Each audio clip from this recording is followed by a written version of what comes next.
Girl, I'm in love with you. This ain't no honeymoon.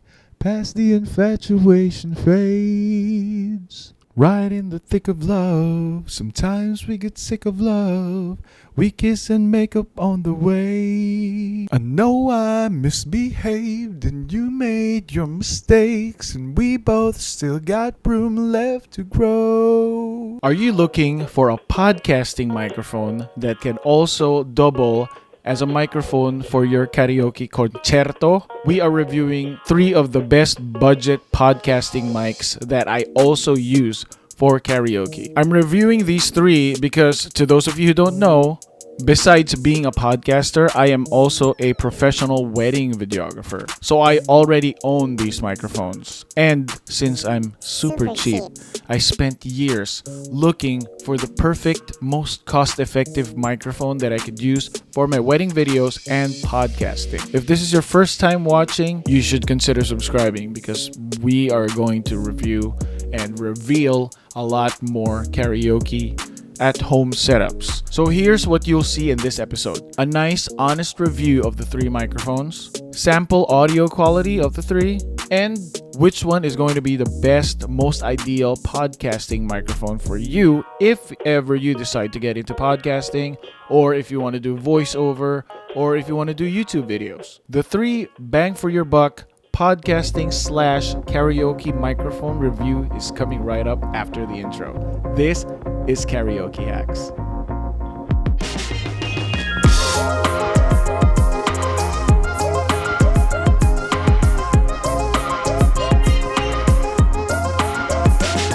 So as you may notice, out of all my videos, I'm very old school because I like wired microphones. I like it for 2 reasons. Reason number 1 is because of connection issues. I like less problems with connection issues, so having a wired microphone just eliminates that problem. And number 2, it's way cheaper than the wireless microphones.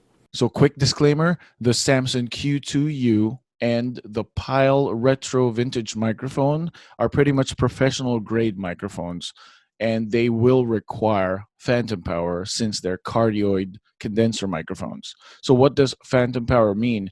It means it's a power source for the mics to be able to do its job, to be able to condense the audio, to eliminate the other ambient noise. With that, you'll also need to get a long XLR cable to be able to connect to this device, which is this one. It's a 1-channel 48-volt phantom power supply with an adapter. If you usually sing with another person, then you could get a 2-channel, which is a little bit more, but it's not too bad. It's not gonna increase your cost dramatically. Microphone review. So first up is the Singing Machine SM205. It's a unidirectional dynamic microphone.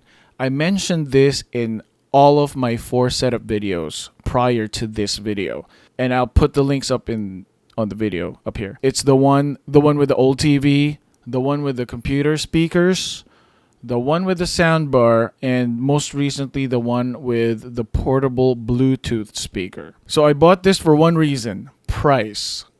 This is probably the best handheld microphone in its category when it comes to pricing. Little did I know that Singing Machine is actually a big company, and I was really impressed with the quality of the microphones that they have. The good thing about this is there's no batteries required. It's the perfect budget karaoke accessory. It has a wide frequency response and high sensitivity.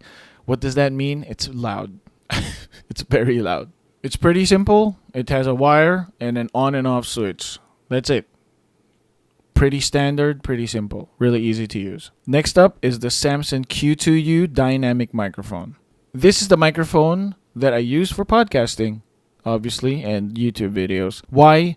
Because it's cheap and it sounds really good, and it has a USB connector apart from the usual XLR, and it has volume controls, and it even has an input for headphones. So good. It's the best of both worlds. Professional handheld dynamic microphone with a USB digital output for connecting to a computer, and an XLR analog output for connecting to a mixer audio interface or a portable PA system. This is a dynamic microphone capsule with a cardioid pickup pattern that captures sound from the front, like this, and less on the side than the rear. So it means that it's minimizing ambient sounds and other room noises for podcasting.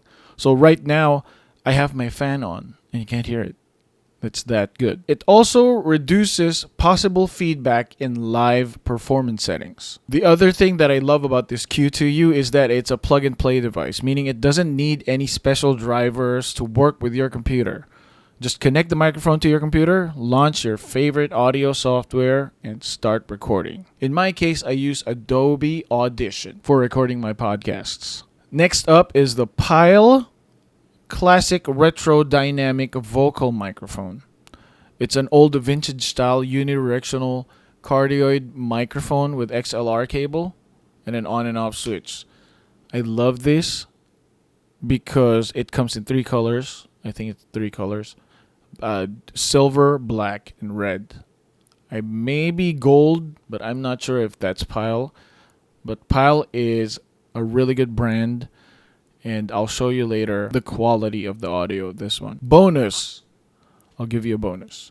This Amazon Basics dynamic vocal microphone. It's also dynamic cardioid, kind of like the Samson Q2U. And it's cheaper, but it doesn't have the USB input, so this one is perfect for just singing. And it's a high quality microphone. Mic check. So this is the test for the singing machine microphone.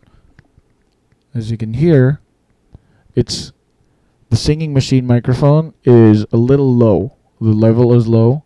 Compared to this one, this is low. Like I have to put my mouth to the microphone like this. Because if I do this, you could barely hear me. See, it's the same distance as the Samson Q2U, but this one you could barely hear me, so I have to put my mouth like this to the microphone so that I can sing. Girl, I'm in love with you. This ain't no honeymoon. Past the infatuation fades. So now I have the Samson Q2U. This one is a beast. The levels are perfect. See, it's not too loud, it's not too soft, and I could do it from here, a good distance. It's okay. The closer I get, the louder it becomes. Right in the thick of love, sometimes we get sick of love. We kiss and make up on the way. So now we are going to test the Pyle Classic Retro microphone.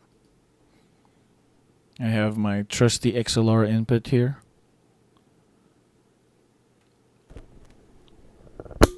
See, the thing I love about this microphone is we use this for weddings, and we walk around and carry this microphone around with us to do guest interviews. And this microphone I've used at the noisiest dance floors, and the audio still comes out great. So I'll test it out. Test. Can you hear me? See, it's a very nice microphone because it looks nice and it sounds very, very good. See? But if you speak here, you won't hear anything, not in the back. So whenever we do guest interviews, we do it in front of a speaker, and you could barely hear the speaker, and you just, whenever the people who are being interviewed talk through like this one, it sounds so good. If you want to do podcasting, you could also do this. Just attach it to an arm, and then you can speak like that. Hello, everyone. Maybe I'll use this one for one of my episodes, just to show it. I know I misbehaved and you made your mistakes, and we both still got room left to grow. I love this microphone if ever there's a karaoke party here at home, because I could do this instead of like holding it like a normal microphone, which is okay too, but it's a little bit more stylish, and I could feel the singing a little bit more. So what's the verdict? The karaoke nights are gonna be so much more fun with the Pile Electro mic. If you add a mic stand to it, then it's just gonna be super extra and you'll definitely make it an experience. With a vintage design that's very, very nice, it's going to be a good podcasting microphone, especially when you decide to record your podcasts on video if you want to put it on YouTube for SEO purposes. Either way, I can almost guarantee you that you're going to be happy with these two microphones because they're professional grade, they're affordable, and you could use them for either podcasting or karaoke. It's multi-purpose. I'll keep updating the list of mics if ever I find new ones that I think would be able to help you out. Feel free to ask me if there are any microphone setups in particular that you want to know or that you want me to review. I'd love to know what you think about these mics that I mentioned. What are your favorite podcasting microphones that you feel like people could also use for karaoke? Share it with us. I really, really want to know. I created a Facebook group, which I'm going to put a link in the description because I've been getting a lot of questions about their setups. So feel free to join that group. You could ask your questions there and we could talk about any kind of setup, anything you want me to review. And also, if you feel like this episode really helped you out, I would really appreciate it if you hit the like button so that people could see and we could share this video to other people and help them out. Thank you for watching, and I hope to see you on the next video of Karaoke Hacks. Till then, keep on singing. I love you.